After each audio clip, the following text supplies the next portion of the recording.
fils de paysan sur l'Usiniac, quand j'ai fait mes études agricoles, et je suis parti faire mon Tour de France. Donc l'avantage de faire le Tour de France, ça m'a apporté pas mal de choses. J'ai vu de l'agriculture dans la Marne, j'ai vu de l'agriculture dans l'Aveyron, j'ai vu de l'agriculture sur 3000 hectares dans les Landes girondines. Je me posais beaucoup de questions par rapport à l'agriculture. Donc j'ai commencé par acheter quelques bouquins pour... tout à l'heure, vous avez toute la liste qui est là. J'ai commencé par acheter le Crash alimentaire de Philippe de Brosse, qui avait une autre idée de l'agriculture. Le monde n'est pas une marchandise selon José Bové. Et ensuite j'ai rencontré à 3 reprises et j'ai lu le bouquin de Bruno Parmentier, Nourrir l'humanité.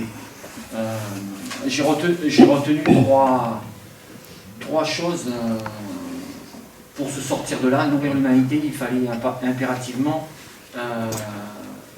qu'il y ait une volonté politique forte, qu'il y ait un partage des richesses. Aujourd'hui, on est à des années-lumière du partage des richesses. Et ensuite, diminuer le gaspillage. Quand on fait, par exemple, des cochons en Bretagne, où on fait venir le soja d'Amérique latine, où on fait des performances avec des vétérinaires, parce que dès qu'il y a un cochon malade, lorsqu'on en a 3 ou 4 000 cochons dans une porcherie, on a des problèmes sanitaires. Dès qu'il y en a un qui est malade, il faut qu'on le pique. Ensuite, j'avais été en conférence avec Nicole Bonnefond, pesticides vers le risque zéro. Il y a un petit brochure là qui sera à voir tout à l'heure. Voilà.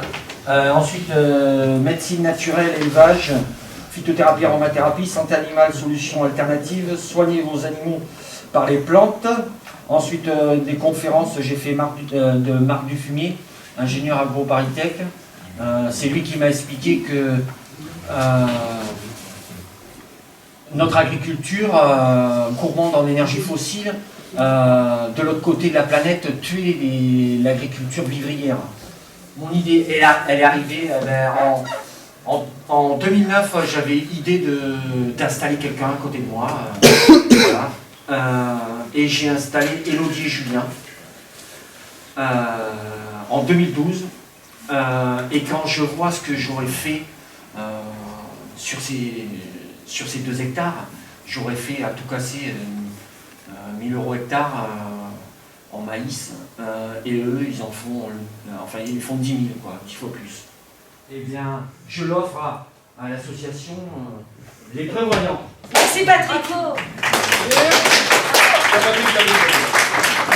Et je suis la présidente de l'association Les Prévoyants. Cette association, elle a été créée sur les terres de Patrick. Les terres de Patrick sont à cheval sur 4 communes. Il y a Verteillac, il y a Bourg-des-Maisons, il y a La Tour-Blanche et il y a Couture. Sur cette portion qui est située à Bourg-des-Maisons, il y a 3 hectares 0,29 ? Oui. 3 hectares 0,29. Ces 3 hectares ont été mises à la disposition de ce projet. Alors l'idée, vous l'avez bien suivi, c'est que Patrick, il a essayé avec 2 maraîchers, ça a très bien marché. Donc sur la Tour Blanche, on a ce jardin en permaculture. Donc voilà, il est derrière.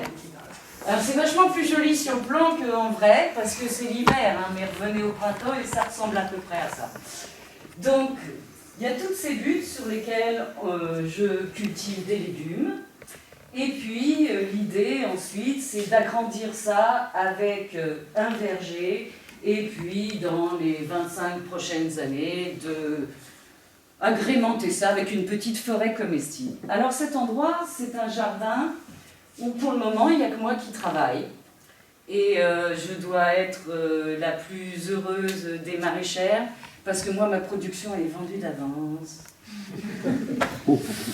Et mon jardin, je m'en sers parce que je suis chef cuisinier, donc je m'en sers pour faire de la transformation. Ce terrain-là, que vous avez vu sur le plan tout à l'heure, on espère pouvoir faire des maisons en paille porteuse dessus. Et en fait, pour introduire le sujet, parce que l'idée de ces maisons, c'est qu'elles soient autonomes, donc en énergie, et qu'elles soient les plus agréables à vivre, et en plus qu'elles s'insèrent au mieux dans le paysage naturel et bâti. Donc, en fait, si on revient aux origines de l'habitat, les premières constructions, c'était des abris. Donc, les hommes ont d'abord voulu s'abriter des aléas du climat et puis aussi des prédateurs. Et donc, ils ont construit avec ce qu'ils avaient sur place. Ici ce soir, pour présenter un petit peu, pour essayer de parler d'un matériau, en avant un matériau, qui est un matériau très ancien, très utilisé, bien plus longtemps que tous les matériaux conventionnels qui existent aujourd'hui, qui est la paille. Les matériaux biosourcés, on pourrait regrouper ce dont on a parlé là, c'est-à-dire la paille, le bois et la terre. Quand on parle de terre, on parle d'argile, dans la construction en tous les cas. Et tous ces matériaux, c'est génial, ils sont présents sur ce site. Alors on ne peut pas faire plus local, on ne peut pas faire moins loin. Du coup, ça présente un intérêt super intéressant, vraiment intéressant. Et tous ces matériaux-là, quel que soit l'endroit où vous vivez, à peu près en France, ils sont certainement présents dans un rayon de moins de 50 km. Il y a de fortes chances.